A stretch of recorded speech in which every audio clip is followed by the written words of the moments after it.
Okay. Okay. Tonight's Monday night. First of all, tonight's class is sponsored by Mrs. Sarah Carmelli for the kindness Hashem did with her in many different aspects, her health and other things.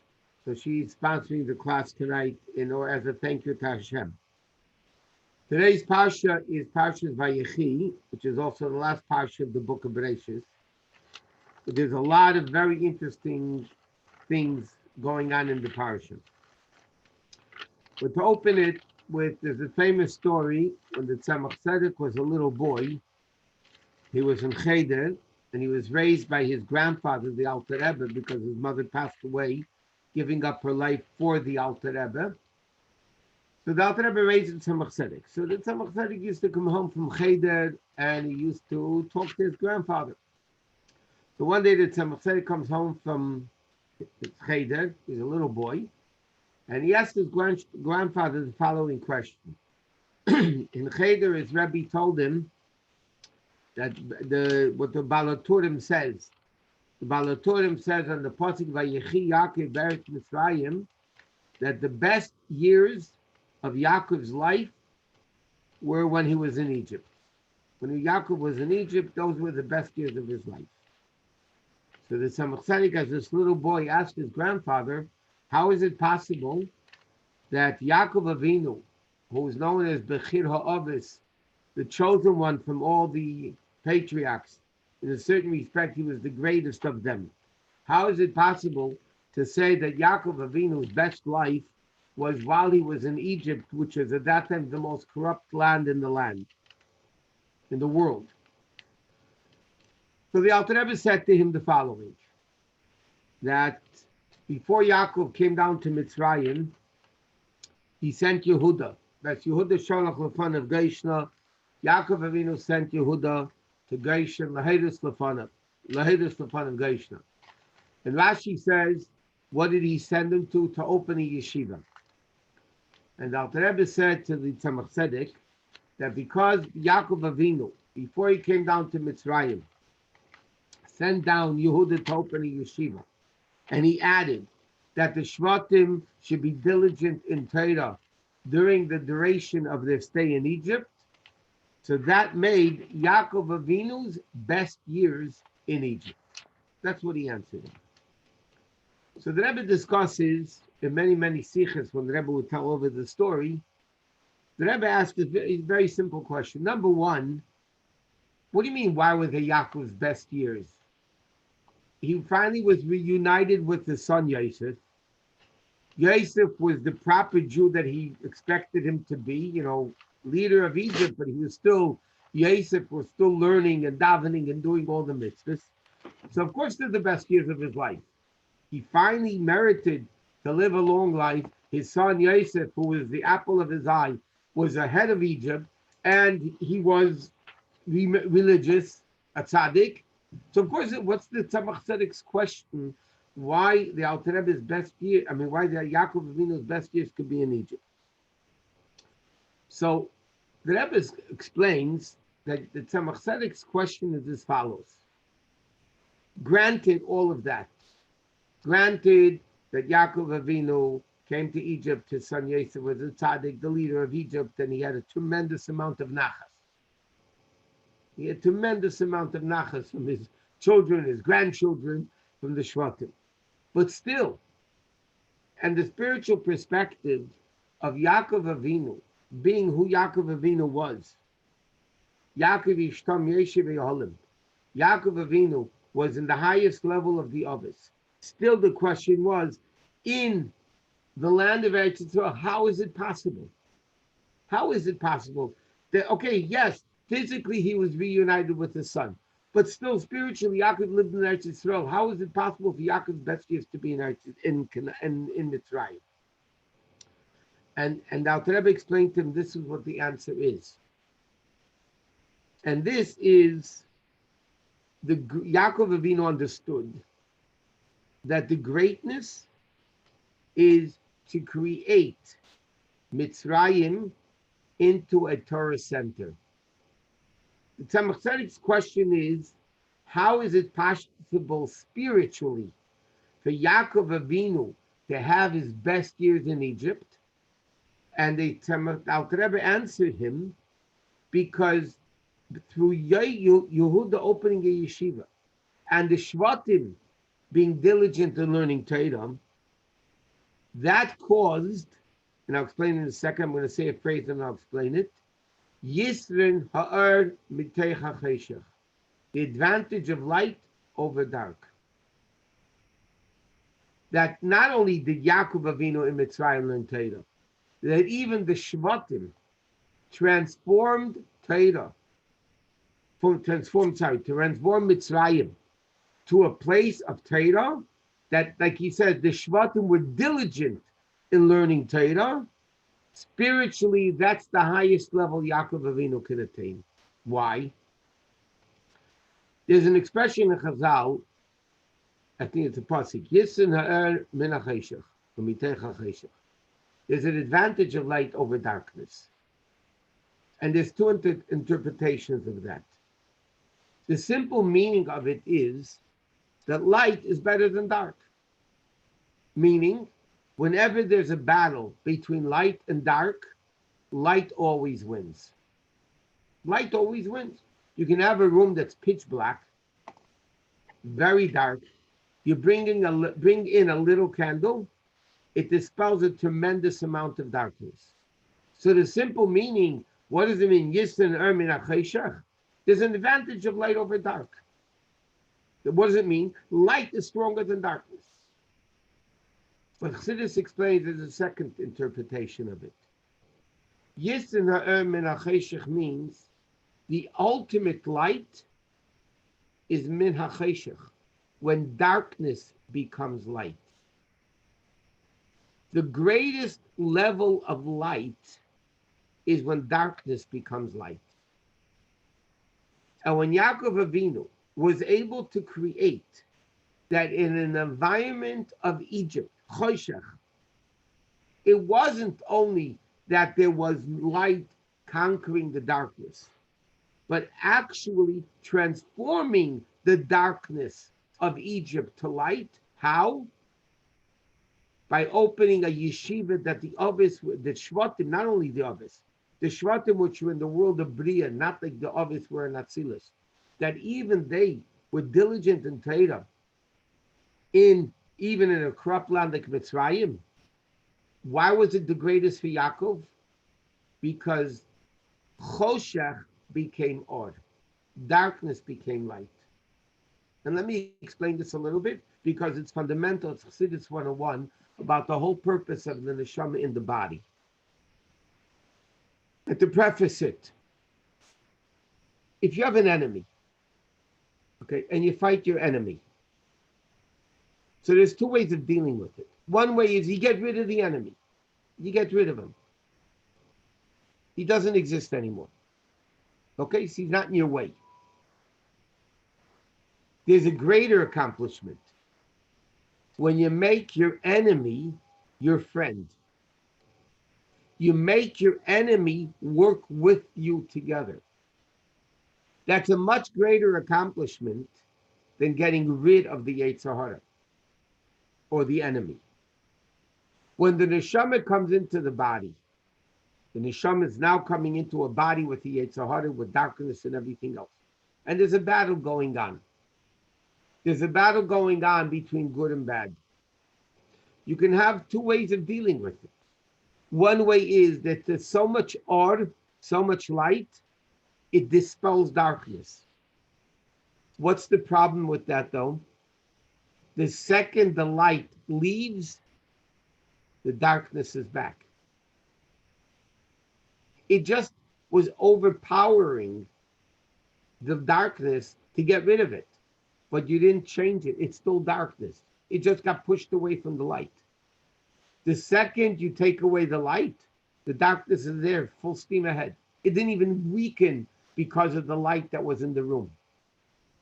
The greater level is when darkness itself becomes light.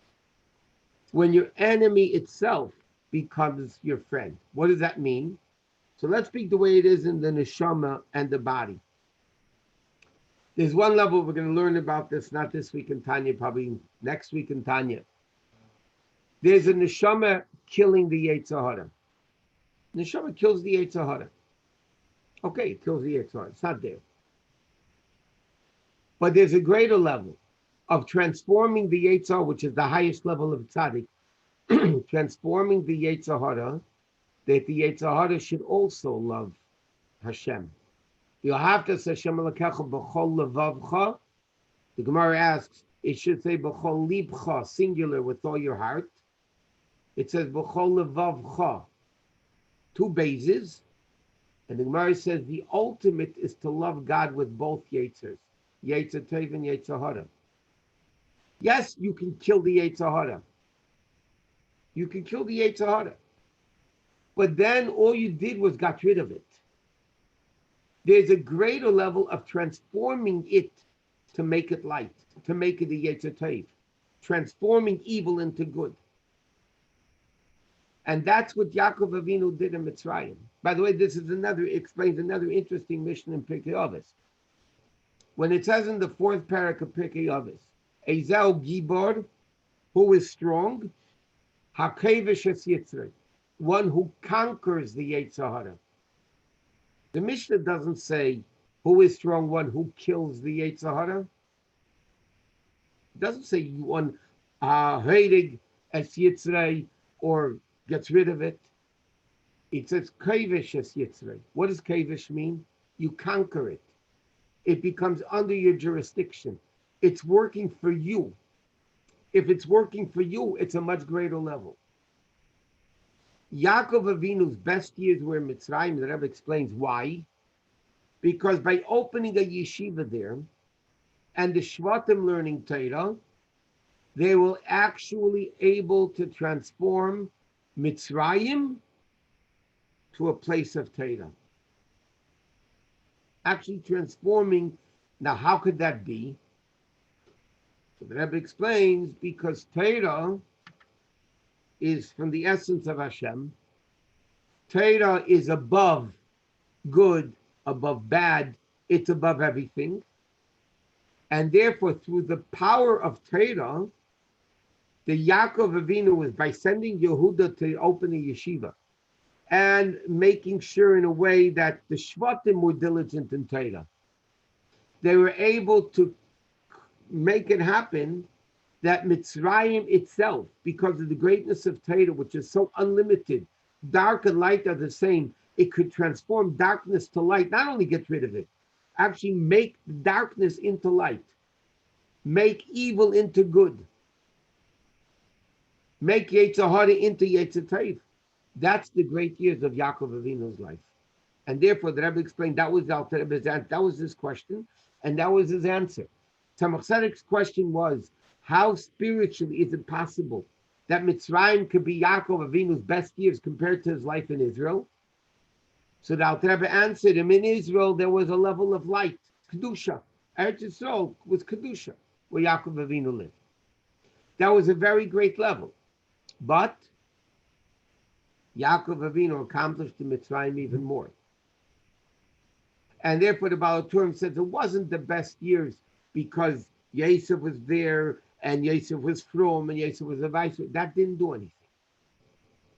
A greater accomplishment that Yaakov's best years were, he brought the Kedusha of Eretz Yisrael, that Mitzrayim became a holy place. Not only that Kedusha pushed it away, actually Mitzrayim became a holy place. And that's why the best years of Yaakov Avinu's life were the 17 years that he lived in Egypt. Okay, another thing, a very interesting thing in the Parsha, at the beginning of the Parsha, Yaakov Avinu calls in Yosef, okay? Second Parsha, Vayikru v'mei Yisrael almost, okay, his days were coming close to that. He called to his son Yosef, and he said, I'm asking you a favor. I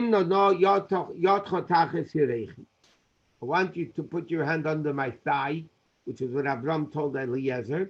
And as Rashi explains, that in order to make a shavua, an oath, in Torah you have to hold on to something holy, a sefer Torah, tefillin, mezuzah, There was no holiness. It wasn't Matan Torah yet.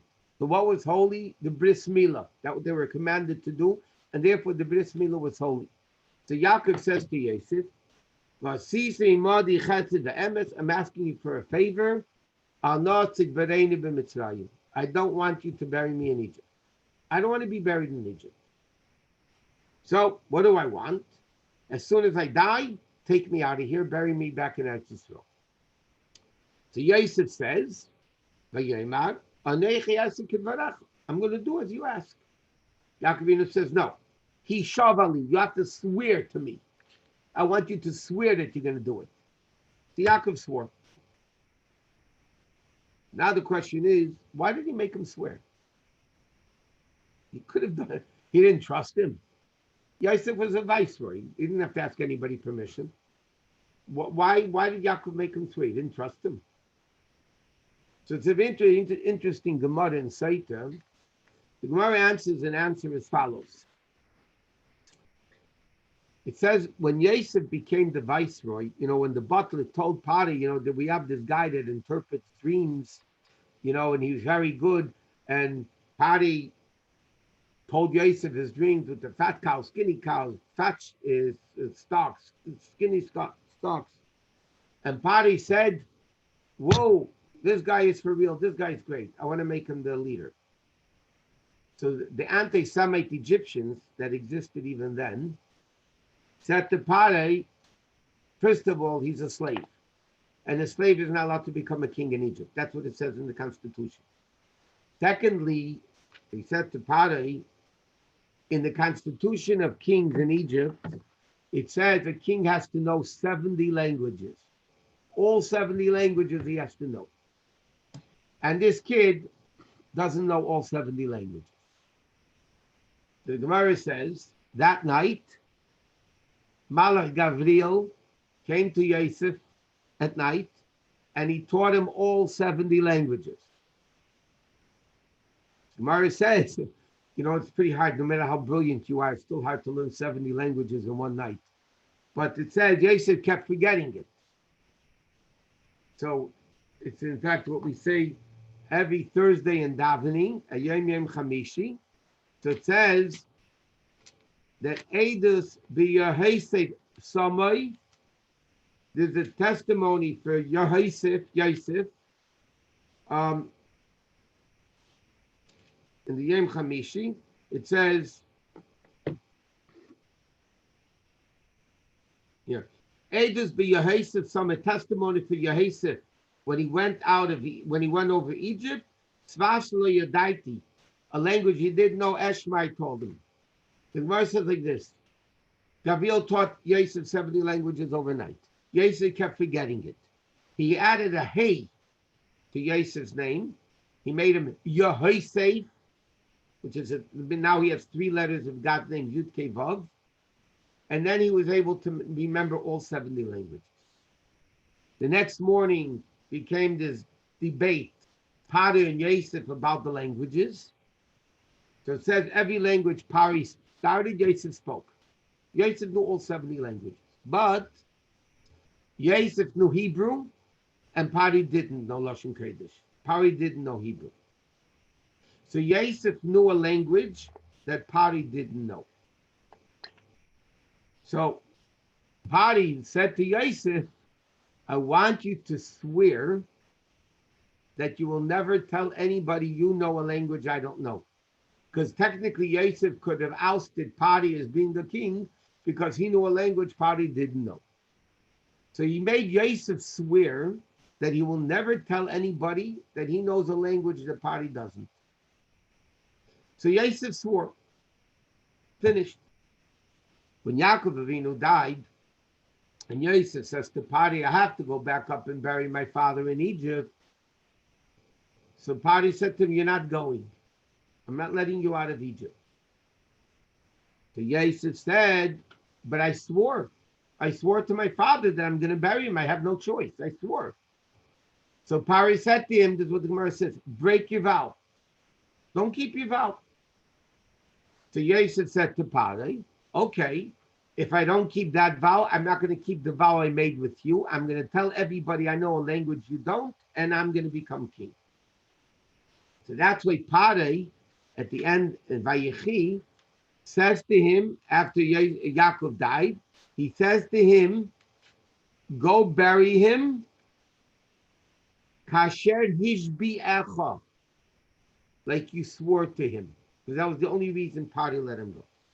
So the simple answer, the commentary, the Gemara, based on this Gemara, the commentary's answer, why did Yaakov make Yosef swear that he'll take, not that he didn't trust him. The reason he made him swear was he knew that Pare is not going to let him go out.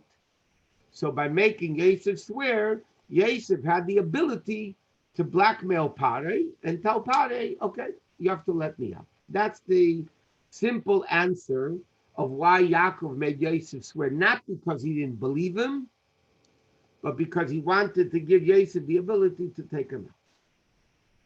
But the question is, what's the deeper meaning over here? Why Taka did he make him swear? And there's another interesting difference we find over here. When Yaakov Avinu died, before Yaakov Avinu died, he told Yosef, the second I die, well, it took 70 days, but when I die, I want to be taken immediately out of Egypt, to be buried right away in Eretz Yisrael. When Yosef was dying, he told his brothers at the end of Parshat Vayechi, all the way right before Chazak, Yosef told the brothers, do me a favor, okay? And he said like this,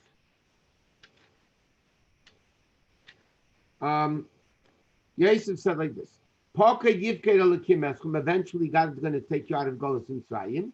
And he said, when you go out of Egypt, I want you to take my bones with you out of Egypt. When Yosef died, they put him in a coffin in Egypt. Where? There's two opinions in the Gemara. One opinion was at the bottom of the Nile River. Another opinion says in a royal cemetery. Okay? There's a whole continuation of the story, by the way, which is very interesting in the Gemara. Now, when the Jews were going out of Egypt, and they didn't know where Yosef was buried. They didn't know where Yosef was buried. How are they going to get his coffin? So they went, Moshe Rabbeinu went to Sarach Bas Osher. Osher's daughter Sarach was still alive then. And he said to her, where is Yosef buried? So the Gemara has two opinions. One opinion said that Sarach said to him, he's at the bottom of the Nile. The bottom of the Nile River is where they buried him, that the Nile should be blessed. That was the irrigation of Egypt. So they put him at the bottom of the Nile. So it says in the Gemara that Moshe Rabbeinu, according to one of the Medrash, he wrote on a plaque, Ali Shor, axe come up. Yosef was called the axe. So he wrote Ali Shor, axe come up. And all of a sudden, the ark, his coffin floated to the top of the water. Moshe Rabbeinu took it, and he took it with him out of Egypt. Another opinion says it was in the royal cemetery. They didn't know where in the royal cemetery he was buried. So it says that Moshe Rabbeinu went to the cemetery, and he said, listen, Yosef, the time came for the Jews to leave Egypt. You made us swear that we're going to take out your coffin. Either show yourself somehow, let us know where you are, or else we're freed from the shvuah, from the oath. And all of a sudden, the one coffin, one grave started shaking. They knew that was Yosef, and they took him out of Egypt. So the question over here is another question. Why did Yaakov want to be buried right away in Eretz Yisrael? He didn't tell the Jews, you know what, bury me in Egypt. When you go out, take me with you. Yosef, on the other hand, didn't do that. Yosef stayed in Egypt. When the Jews went out, then Yosef said to them, okay, take me out of here. Take out my coffin. What was the difference between Yaakov and Yosef? And the answer is really one answer to both questions. And that is, we need to understand the difference between Yaakov and Yosef. Yaakov, like we learned, was a shepherd, like the others.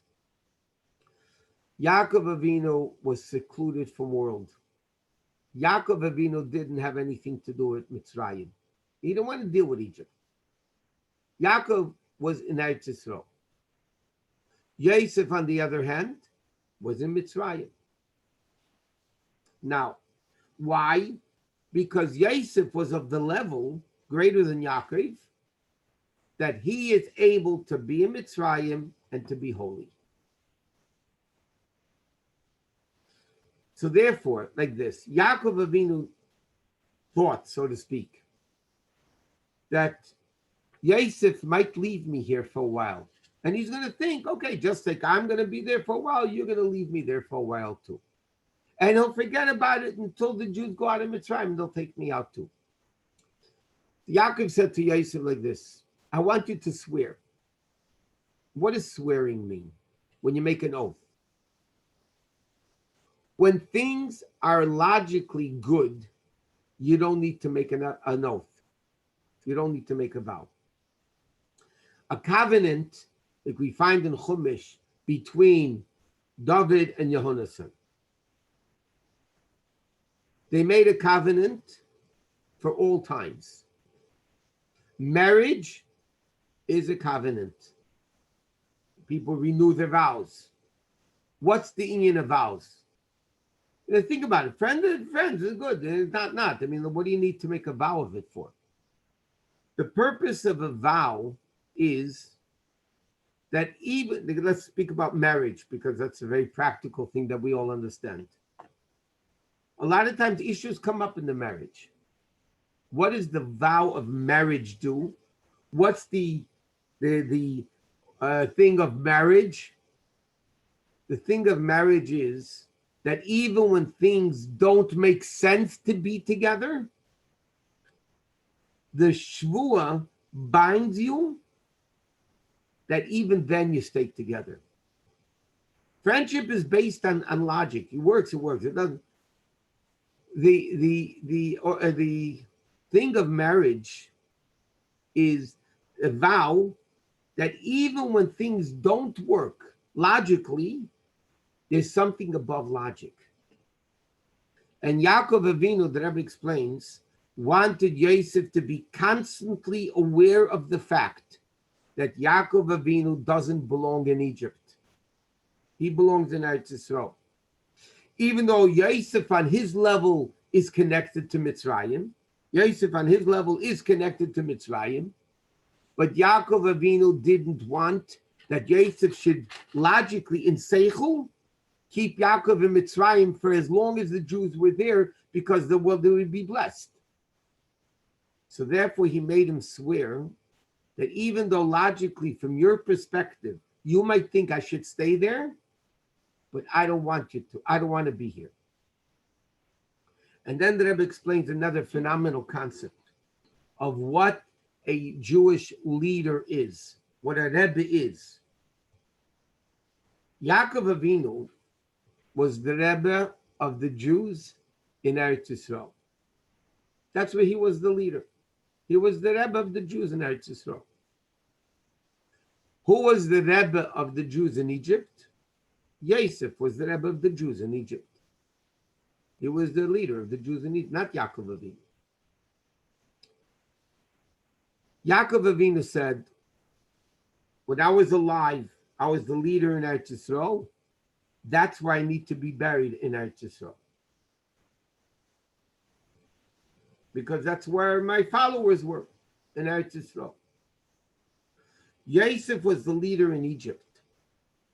A leader is a leader not only when he was alive, but even when he dies, he's a leader. He's still connected. The Yazev is say Marise. He doesn't leave his sheep. Even when he dies, as the Gemara uses the expression about Moshe Rabbeinu, Makan Emed Mishamish, just like in this world, Moshe Rabbeinu served the Jews. Even after he died, Moshe Rabbeinu was serving the Jews. Yosef HaTzadik said, I am the Rebbe of the Jews in Egypt. As long as my Chassidim are in Mitzrayim, even though I'm dead, and really I should be brought back right away to Eretz Yisrael. No, that's not what a leader is. My Chassidim my followers are in Egypt. As long as my Chassidim are in Egypt, I am their leader. I stay with them in the grave, alive and dead. The Jews go out of Mitzrayim, there's nobody left, and there's nothing to stay there for, so to speak. Then Yosef says, now you take me out. Now I go back to where I belong. So, and this is the whole thing of what did Yosef do? Eile told this Yaakov Yosef. The pasuk says earlier in Chumash. Eile told this Yaakov Yosef, meaning the offshoot of Yaakov is Yosef. Yosef brings down the level of Yaakov into Mitzrayim. And because Yosef brings down Yaakov's level of Kedusha, even in Mitzrayim, Yaakov couldn't do that. Because Yaakov is too holy, he's only in Eretz Yisrael. Yosef's greatness, let's say we learned many times, that even in Mitzrayim, he was able to be a tzaddik. Therefore, Yaakov didn't want that Yosef should bring down that level of Yaakov and keep him in Mitzrayim. He said, I want to leave right away because that's where my followers are. That's where I am. I have no connection to Mitzrayim. I need to be taken out. In fact, the Rebbe explained this once. We say in the Haggadah about Yaakov Avinu, Vayechi Mitzrayma, Onus al pi adibur. Yaakov went down to Egypt forced by Hashem. Onus, he was forced al pi adibur because Hashem told me he has to go down to Mitzrayim. The Rebbe said many, many times by Fabrenans, a Jew and Mitzrayim have really no connection. A neshama and a body have no connection. Why does a Jew end up in Mitzrayim? Why does a neshama end up in a body? Because God said so. God said, that's what I want to accomplish. I want the neshama to come into the body. And like we learned before, not only for the light to dispel the darkness, but the light to transform the darkness. So therefore, Yaakov Avinu, a Jew, and the Rebbe said, I remember when the Rebbe said it, a Jew and Mitzrayim have no connection. A Jew is Kedusha. Mitzrayim is the ultimate level of impurity. There's no connection between the two. Why does the Jew come down to Mitzrayim? Because Hashem said so. Why is a neshama coming into the body? Because Hashem said so. There's no other reason for it. So Yaakov understood that Yosef, because he wants to bring down the level of Yaakov in Mitzrayim, maybe he'll keep him there. Because let's bring Yaakov down to Mitzrayim. Yaakov says, no, that's not my level. My level, I want you to swear. By swearing means Yosef will always be aware of the fact that Yaakov Avinu doesn't belong in Mitzrayim. Why? He was the Rebbe of the Chassidim in Eretz Yisrael. That's where he belongs after he dies. Yosef was the Rebbe of the Jews in Mitzrayim. He dies, he's there with them until they leave. And that explains why Yaakov in a deeper level, besides what we said before with Parei and the Shvu and all that, why Yaakov made Yosef swear, not because Chas v'Shalom didn't trust him, but because he wanted that Yosef should realize that even though he was great enough to bring Yaakov's level down into Mitzrayim, that was only when he was alive. After he died, he has to go back to Eretz. Then there's another remarkable thing. Rashi says, when Yaakov Avinu called in his children, and he says, after he blessed Menashe and Ephraim, we'll get back to that later. And then he says like this. Yaakov Avinu says, here, Yaakov called his children. He says, Yosef, gather, and I will tell you what's going to happen to you at the end of days. Rashi says, one of the interpretation, Yaakov Avinu wanted to tell the Jews when Moshiach's coming. At the end of days.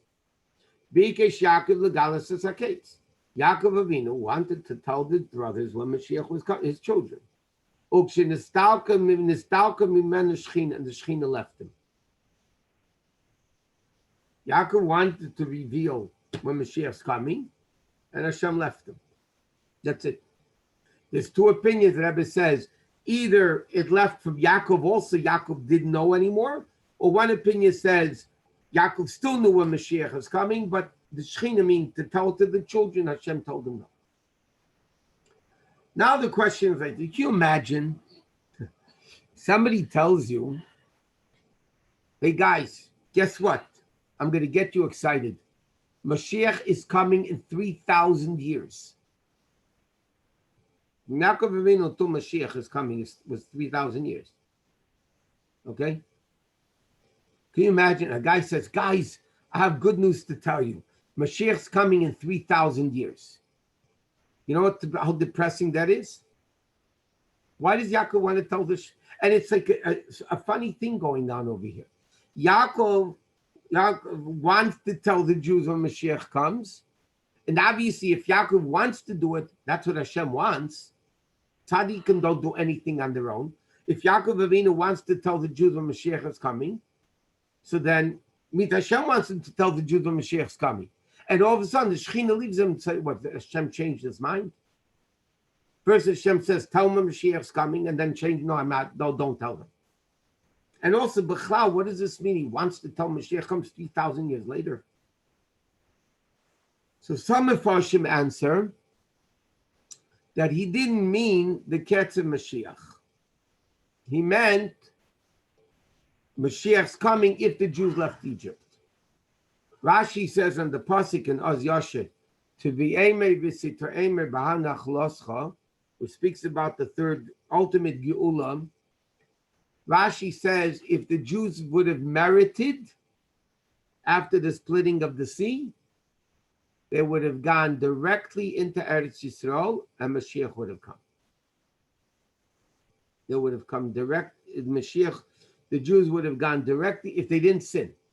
The Jews would have gone directly into Eretz Yisrael right after Kriyas Yamsuf, after the splitting of the sea. They would go straight into Eretz Yisrael, and Mashiach would be there. So some Mefarshim answer that's what Yaakov wanted to be. Yaakov legalis saketz. Yaakov wanted to reveal when Mashiach is coming. Which Mashiach did he mean? That Mashiach. The Mashiach that if he would come right away. The problem with that is, the Rebbe asks, because it's still 200 years. The Jews were in Egypt 210 years. Yaakov was in Egypt 17 years. That means 210 minus 17 is close to 200 years. Okay? From that time on, it's also a long time. Can you imagine somebody's going to tell you today Mashiach's coming in 200 years? You also be depressed. What is going on over here? Yes, tell him, not tell him. Why would he tell him? What Mashiach is he what's going on over here? The explanation is as follows. Yaakov, by telling the Yidden when Mashiach is coming, wanted to reveal and get the Jews excited to work on the coming of Mashiach, meaning as follows. The Gemara in Sanhedrin brings down a lot of contradictions of psukim. Okay? For instance, one pasuk in Daniel says that Mashiach is coming aru imanan shmaya. Mashiach is coming on the clouds. In today's language, I mean a plane. Mashiach's coming on the clouds. Another pasuk says, Ani reichiv ala chamor. Mashiach is going to be a poor man coming on a donkey. So the Gemara asks, is he coming on a donkey? He's coming on a cloud. Which one is he coming on? How could, which one is it? And the Gemara answers as follows. If the Jews merit, zachu, if the Jews merit, will come on the clouds. Lo zachu, they don't merit, will come as a poor man on a donkey. And then the Gemara in Sanhedrin asks a different question. One, place, it says in the same pasuk, by the way, it says Be'ita achishena. Be'ita means Mashiach will come in its time. I will hasten it. So the Gemara in Sanhedrin asks, if it's on the time, he's not hastening it. If he's hastening it, it's not on the time. So which one is it? Is it on time or hastening it? So the Gemara answers, Zachu, if the Jews merit, he'll come earlier. They don't merit, he'll come whenever he comes, by the year 6,000. But there is a concept, the Gemara says, about Mashiach's coming, that if the Jews merit, Mashiach will come earlier. Yaakov Avinu knew that the Jews are going to be in Egypt 210 years. And maybe, it's a long time. But Yaakov Avinu wanted to accomplish by telling the Jews when Mashiach's coming, they'll get so excited about Mashiach, they'll start acting in a good way, in a meritorious way, to do things to bring Mashiach, that Mashiach will come earlier. And therefore, the Rebbe explains the wording is Bikesh Yaakov. What is Bikesh Yaakov? Bakasha. Yaakov Avinu begged Hashem to bring Moshiach earlier. The Galis is a case. What did Yaakov Avinu want to accomplish with the Shvatim, with his children? They should get so excited about Mashiach's coming that they'll bring Mashiach earlier. We won't have to wait the 3,000 years, or for that matter, even the 210 years. Mashiach will come right away. But that's not the plan. Why isn't that the plan? Because Hashem wants, and this is, by the way, a question to a very famous question that everybody asks the question. Why in the world are we suffering in Golus for so long? Why? Why are we suffering so long in Golus? And the answer is because Hashem loves when we serve him in the time of Golus. According to the descent, that is the ascent. Based on what the darkness is, like we mentioned before, when you transform darkness to light, that is a much greater level of light than if the light just dispels the darkness. And in fact, the Rebbe explains in a Maimer, Shlomo Melech's time was the best time for the Jewish people. It was Ish Tachnas Gafni, Ish Tachs Teinosi. Each man had his own vineyard, his own palm trees. The Jews were unbelievably on top of the world, to the extent, in the days of Shlomo Melech, they didn't officially accept converts because everybody wanted to become a Jew. They were on top of the world. Spiritually, physically, everything. The Jews were on top. Everybody wanted to become a Jew. So they made a thing. We're not accepting converts, with exceptional cases.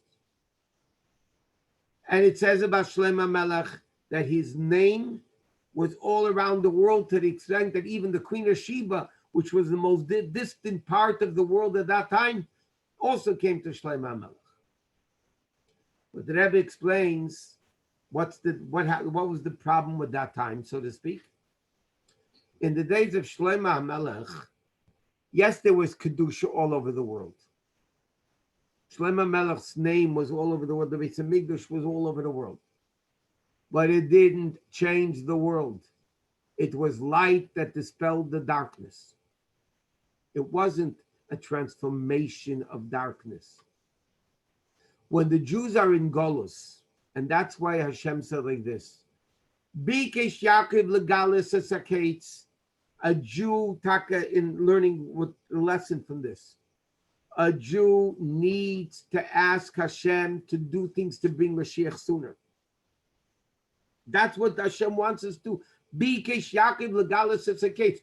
There was a bakasha. There was a request, and obviously if Yaakov did it, Hashem wanted him to do it.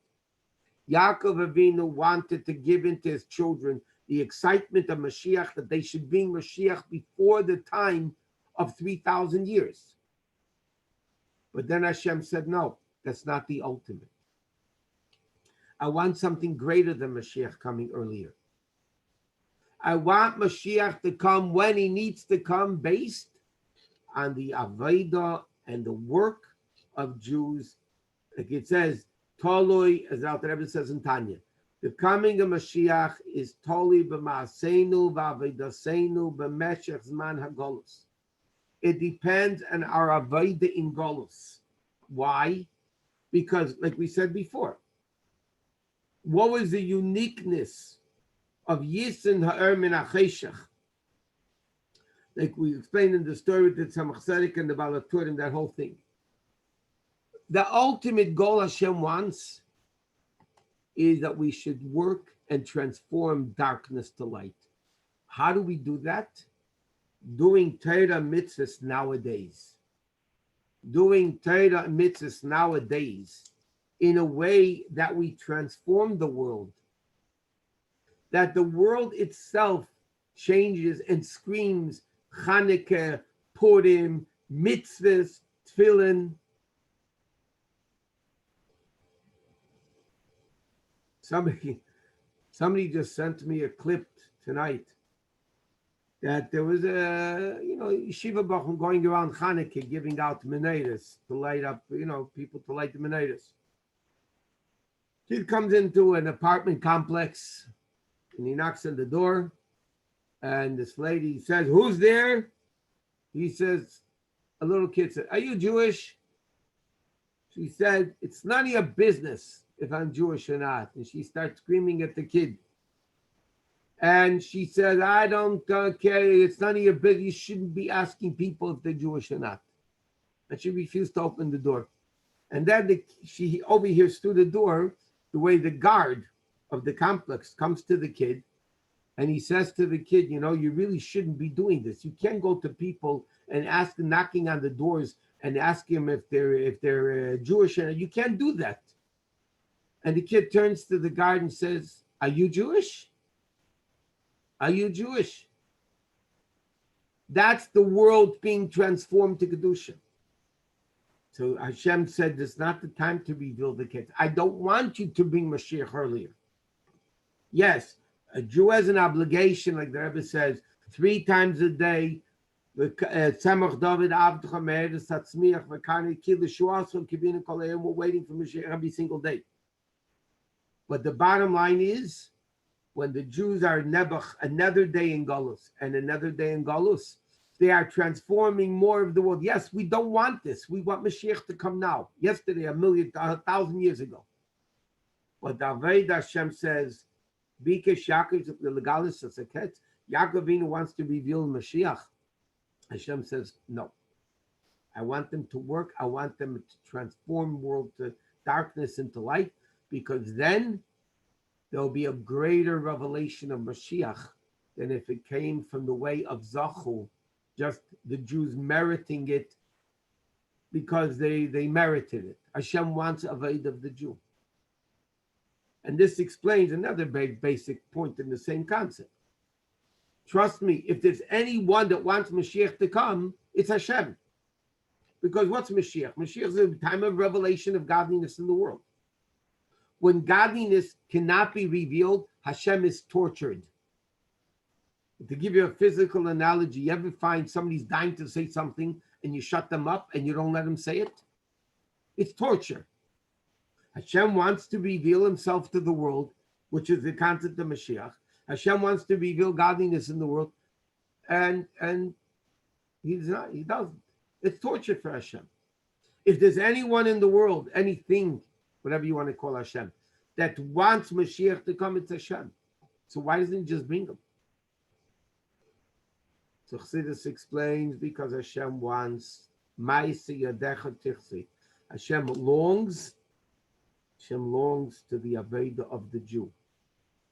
And therefore Yaakov wanted to reveal it, but Hashem said, no, now is not the time. Okay, another thing in the Parsha, which is another fundamental thing with the story of Menashe and Ephraim. Okay, Yosef has two sons, Menashe and Ephraim. Menashe is older, Ephraim's younger. He brings them to Yaakov Avinu to get blessed. Yaakov Avinu switches the hands, okay? And he puts the right hand on Ephraim. Yosef says to him, hey, you got the wrong kid here. He's older. Menashe is older. So Yaakov says to him, yeah, here, Yodaiti b'ni Yodaiti, I know, but Olam Achiv HaKotin Yigdal Mimenu. Okay? He's going to be greater. Ephraim will be greater than Menashe. And therefore, he put his right hand on Ephraim instead of Menashe. So now the question is very simple. We know that a firstborn, the fact that he's the firstborn, has a certain level of greatness. That's why he gets double in inheritance. There's a certain uniqueness of a firstborn, of a Bechor, that the other children don't have. So the question is, if Ephraim is greater than Menashe, why wasn't he the firstborn? Ephraim should have been the firstborn. Then why did Hashem make that Menashe is older, but Ephraim's greater? It would have made more sense. Make Ephraim the Bechor, and everything it would work good. It would work well. What is this? So again, the explanation is like this. Yes, Ephraim's greater. But in order for Ephraim to be Ephraim, you first need Menashe. What does that mean? When Yosef named his children in Parshat Miketz, he said like this: Vayikra Yosef Shem HaBechor Menashe. Yosef called his firstborn son Menashe. Ki nashani Elokim, meaning God wanted me to forget Kol Amali, all my hard work. Ve'is Kol Beisavi. Basically, he called him Menashe. Menashe means to make you forget. Meaning, by calling him Menashe, that Hashem, basically what he was doing, wanted me to forget my father's house. But by calling him Menashe, that reminds me constantly of my father's house. That's the name Menashe. Basically, the name Menashe was there to remind Yosef always of Yaakov's home. God would want me to forget, but he didn't. Okay? Ephraim, what was the second name? Ki Efrani Elokim be'eretz ani, Hashem made me fruitful, multiplied, prosperous in the land of affliction, in the land of Mitzrayim. So let's analyze these two children. Menashe represents connection to Yaakov Avinu. Ephraim represents prosperity in the land of Mitzrayim. Again, let's use the analogy of a neshama coming down into a guf. Neshama is coming into Mitzrayim. Okay? What does Hashem want? That the neshama should be fruitful and prosper in the body, in the darkness of the body, the darkness of Mitzrayim, the darkness of the Yetzer Hara. That's what Hashem wants. We should be prosperous. But in order for that to happen, you have to remember where you came from. You need to know Menashe is first. Just like David HaMelech says in Tillim, we say every Shabbos in davening, Sur meira va'asei tov. Turn away from evil, and then you can do good. If you're full of evil, you can't do good. Meaning like this. When a neshama comes down into Mitzrayim, yes, he has to be prosperous in Egypt by doing Torah mitzvahs, opening the yeshiva, everything we mentioned before. The problem is, the big problem is, What's going to stop the Jew by becoming affected by the Egyptians? What's going to stop the Jew becoming Egyptianized? What's stopping the neshama from coming into a body, from falling prey to the body and to the Yetzer Hara? What's stopping the neshama doing that? There's only one thing that's going to make it happen. And that is if you remember where you came from. In order for, yes, the ultimate goal is for the neshama to come into the body and be fruitful and to be prosperous and accomplish transformation of darkness to light. But if you don't remember where you came from, you're not connected to the source, then God forbid, you're going to lose it. And this is the way the Rebbe explains that in this respect, Yosef, Menashe is closer really to Yosef, and Ephraim is closer to Yaakov. Because, in fact, we find Menashe was a translator for Yosef. Ephraim hung out by Yaakov Avinu. When Yaakov Avinu was sick, who went to tell Yosef? Ephraim, because Ephraim was always learning with Yaakov. But there has to be, at the same time, Yosef wanted Menashe because Yosef understood his success in Egypt was dependent on remembering where he came from. We learned the same concept in Parshat Vayishlach in the Zoom class in Parshat Vayishlach, when we said the word of the Mezritcher Magid. Vayishlach Yaakov Malochim Mamish, Rashi says. And we said then, what did he send to Esav? The actual physical Malachim. But they remembered where they came from. You have to remember where you come from.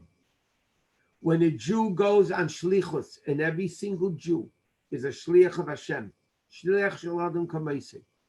A Jew is going out into the world to accomplish a mission from Hashem to elevate and make the darkness into light. That's every Jew has that mission. But one thing we need to remember, where we come from. Menashe has to go first. Because if we don't remember where we come from and we're not connected to Beis Avi, we are not connected to our father's house, we're not connected to Yaakov Avinu, we're not connected to Hashem, God forbid when you go into an environment of Mitzrayim, of a world, a society of corruption and immorality and darkness, God forbid, you can get dragged into that. So yes, is the ultimate goal of Ephraim 100%. But Ephraim, in order for Ephraim to be successful, you need to have the level of Menashe. You need to remember where you came from. And that's the whole, so to speak, this whole parsha over here that we're talking about, the whole stories are all really interconnected. But again, these are all lessons for us to understand what we need to accomplish in Mitzrayim and why we have to swear, remember, to go above logic, that even if things don't make sense in Yiddishkeit, we do them anyway. If we don't think we can accomplish our mission wherever we are, we have a shvuah where we can go above our nature and accomplish it. And that's the ultimate purpose of Vayechi. And then we finish the end of the parsha with Chazak, Chazak v'nis Chazik. And as the Rebbe asks, we'll just finish with this word briefly. You're supposed to end with a good note. You're supposed to end on a good note. What's the last words of the whole Chumash Bereshis when we scream Chazak, Chazak v'nis Chazik? It says, Vayisem ba'arim b'Mitzrayim. Yosef was buried in Egypt. What's so good about that? Because a Jew knows that even in Mitzrayim, there's a Yosef. He's in Mitzrayim. He knows there's a source where he came from. And in Mitzrayim, the Jew is able to accomplish the mission by first having Menashe and then Ephraim. Okay, Mitzvah Wednesday night is Halacha and Tanya. Once again, tonight's class is sponsored by Mrs. Sarah Carmelli, thanking Hashem for the kindness that he did to her. And we should all merit good things. Everybody should have a good week until Wednesday, well, after Wednesday night too. We'll see you Mitzvah Shem Wednesday night, and Amen. Thank you. stay well. Thank you so much. Man, It was thank you so wonderful. much, Rabbi. Exquisite. Thank you, Rabbi. Take It's care. amazing. Thank you. Yeah. Good night, week. Bye. Very special. Thank you.